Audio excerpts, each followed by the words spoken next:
सदन को ये बताया कि विरोध करने वाले कौन थे, उन्होंने ये नहीं बताया। उन्होंने कहा कि इसका विरोध हुआ, कौन किसने विरोध किया और नहीं बताया। कि यहाँ आकर प्रधानमंत्री जी राहुल जी का मजाक तो बना लेते हैं लेकिन घर जाके उनकी बातों पर गौर करते हैं। कोई भी महिला आपको बता देगी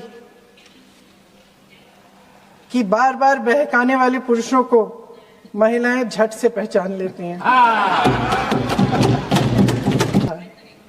हंस रहे हैं गृह मंत्री जी, हंस रहे हैं। पूरी योजना बना रखी है। चाणक्य आज अगर जिंदा होते तो वो भी चौंक जाते। संसद के विशेष सत्र में महिला आरक्षण और परिसीमन बिल पर चर्चा के दौरान कांग्रेस नेता और सांसद प्रियंका गांधी वाड्रा ने जोरदार भाषण दिया।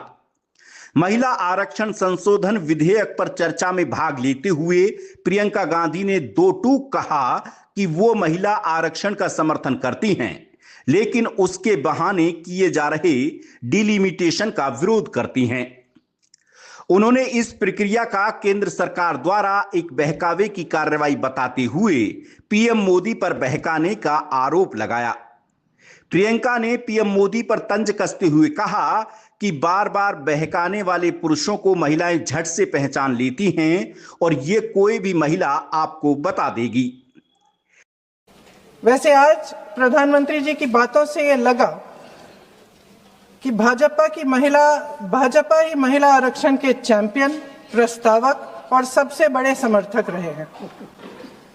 इनके पूरे भाषण में यही बात थी, जबकि ये कह रहे थे कि इन्हें इसका श्रेय नहीं चाहिए। कोई भी महिला आपको बता देगी कि बार बार बहकाने वाले पुरुषों को महिलाएं झट से पहचान लेती हैं। थोड़ी सावधानी बरत लीजिए, पकड़े जाएंगे। प्रियंका गांधी ने तीनों विधेयकों की टाइमिंग पर भी सवाल उठाया और कहा कि प्रधानमंत्री जी इसलिए घबरा रहे हैं कि अगर नई जनगणना होगी तो ओबीसी के असली आंकड़े सामने आ जाएंगे, फिर उसके अनुपात में आरक्षण देना पड़ेगा। इसलिए जल्दबाजी में ये संशोधन बिल लाकर और 2011 की जनगणना को आधार बनाकर प्रधानमंत्री ओबीसी वर्ग का हक छीन रहे हैं और जनता की आंखों में धूल झोंकने का काम कर रहे हैं। प्रियंका ने कहा कि यही वजह है कि वो इन तीनों विधेयकों का सख्त विरोध करती हैं। उन्होंने ये भी कहा कि संसद के 50% विस्तार का प्रस्ताव तो सामने आया है, लेकिन इस दिशा में कोई ठोस कदम नजर नहीं आ रहा है। प्रियंका ने आरोप लगाया कि पूरे विधेयक में इस मुद्दे पर स्पष्टता का अभाव है। उन्होंने राहुल का जिक्र करते हुए कहा कि संसद में अक्सर उनका मजाक उड़ाया जाता है, लेकिन उनके मुताबिक जब गंभीर मुद्दों पर विचार होता है तो उन्हीं बातों पर ध्यान दिया जाता है। 2018 में आदरणीय श्री राहुल गांधी जी ने मोदी जी को एक पत्र लिखा और उस पत्र में उन्होंने कहा कि ये महिला का जो आरक्षण है ये 2019 तक लागू हो जाना चाहिए। मुझे लगता है कि यहाँ आकर प्रधानमंत्री जी राहुल जी का मजाक तो बना लेते हैं लेकिन घर जाके उनकी बातों पर गौर करते हैं, क्योंकि हम आज उसी बात पर चर्चा कर रहे हैं। फिर जब 2023 में राहुल जी के पत्र को पढ़ने के कुछ सालों बाद आदरणीय प्रधानमंत्री नरेंद्र मोदी जी की सरकार ने यह अधिनियम सर्वसहमति से पारित किया, तब भारतीय राष्ट्रीय कांग्रेस ने अपनी विचारधारा के अनुकूल इसका पूरा समर्थन किया।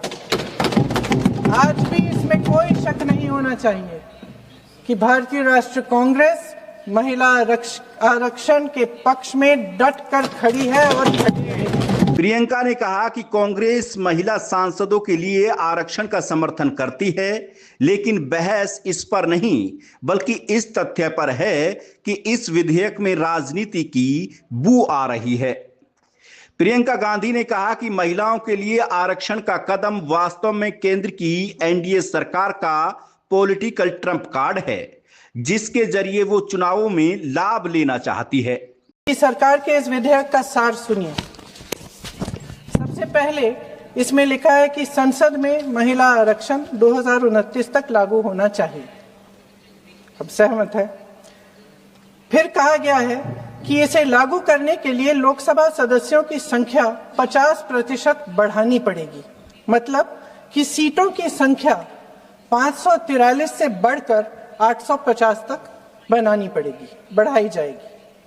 और इन सीटों को बढ़ाने के लिए एक परिसीमन आयोग बनाया जाएगा जो 2011 की जनगणना को आधार बनाकर ये कार्य करेगा।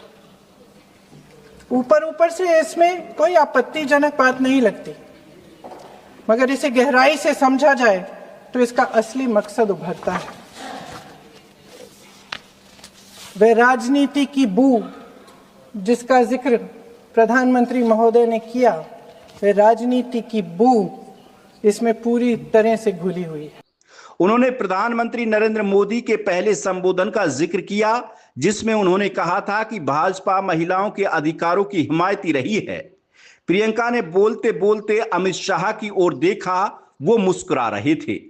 इस पर प्रियंका गांधी की भी हंसी छूट गई।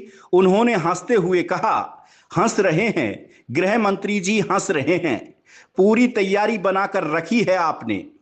आज चाणक्य अगर जिंदा होते तो वो भी चौंक जाते, आपकी कुटिलता की दाद देते।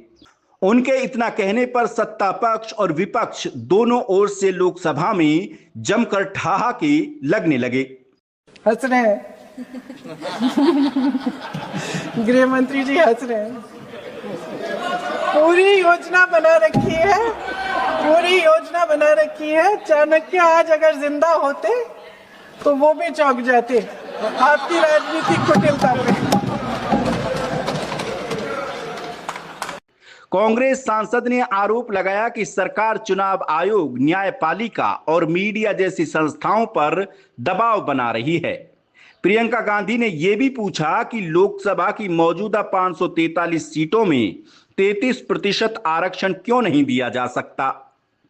उन्होंने कहा, अगर यह संविधान संशोधन विधेयक पारित हो गया तो इस देश में लोकतंत्र खत्म हो जाएगा।